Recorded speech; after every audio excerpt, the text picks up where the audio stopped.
In the last video, we learned how to run Docker containers created by other people. In this video, we are going to build our own. By the end of this tutorial, you'll have a custom Docker image running on your computer, serving a web page that you created yourself. This is Build Your First Docker Image, an autism-friendly coding tutorial designed to teach at a calm pace with no unnecessary jargon. We'll do this in 4 parts: create a simple web page, create a Dockerfile, build a Docker image, and run a container from that image. And when we're finished, you'll understand one of the most important workflows in Docker. First, let's look at the finished project we'll be building today. By the end of this video, you'll be able to build and run a Docker image like this. We'll start with a simple HTML file, package it into a Docker image, and then run that image inside a container. When the container starts, it will serve this web page. Notice that we're not downloading an image that somebody else built. We're creating our own image from scratch using a Dockerfile. This is one of the most important skills in Docker because it's how developers package and distribute their applications. As we go through the tutorial, pay attention to the workflow. Now that you've seen the finished result, let's start by understanding what a Dockerfile actually does.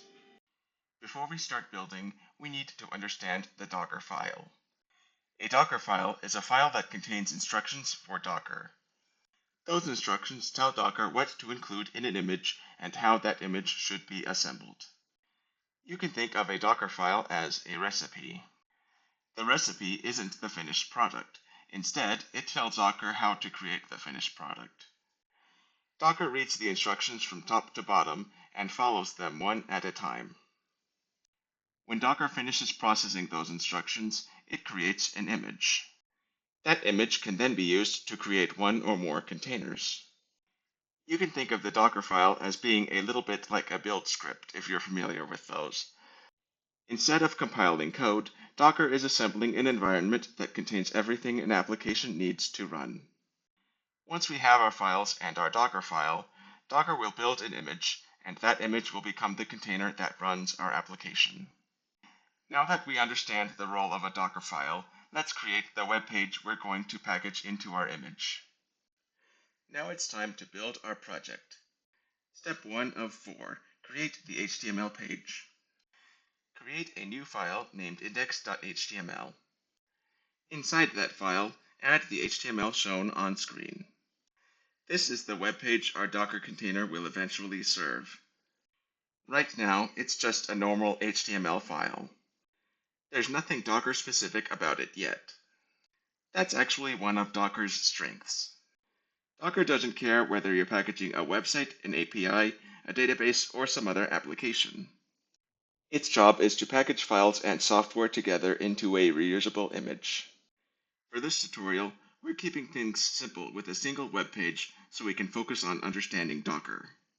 Save the file once you've finished typing it. Micro-win, you've created the content that will be packaged into your Docker image. Next, we'll create the Docker file that tells Docker exactly how to build that image. Step 2 of 4, create the Docker file. Next, create a new file named Dockerfile. Notice that there's no file extension. That's normal. Inside the Docker file, add the instructions shown on screen. The first instruction is from Nginx:\alpine. You can think of from a little bit like an import statement. The difference is that instead of importing code, we're starting with an entire environment that already has software installed and configured. In this case, we're starting with a lightweight Nginx web server. The second instruction copies our HTML file into the location where Nginx serves web pages. Together, these instructions tell Docker exactly how to build our image. When Docker follows these instructions, it will create a new image containing both Nginx and our custom web page. Save the Docker file once you've finished typing it. Micro-win, you've now created the instructions Docker will use to build your first custom image. Next, we'll use those instructions to build the image itself. Step 3 of 4, build the image. Now we're ready to create our Docker image. Open a terminal in the same folder as your index.html file and your Docker file. Then run the command shown on screen. Let's break that command down. The word build tells Docker to create an image. The -t option gives the image a name. In this case, we're naming it my-app. The period at the end tells Docker to use the current folder as the build context. That means Docker can access the files in this directory, including our HTML file and Dockerfile. When you run the command, Docker will read the Dockerfile, follow each instruction, and assemble a new image. You should see messages showing Docker processing each step. After a few moments, the build should complete successfully. Micro win. You've built your first custom Docker image. Right now, the image exists on your computer, but it isn't running yet. Next, we'll create a container from that image and see our web page in a browser. Step 4 of 4. Run the container. Now it's time to use the image we built. Run this command that I'm showing on the screen. This command creates a container from the my-app image and starts it. The -p option maps a port on your computer to a port inside the container. In this example, 8080:80 means that port 8080 on your computer is connected to port 80 inside the container, where Nginx is listening for web requests.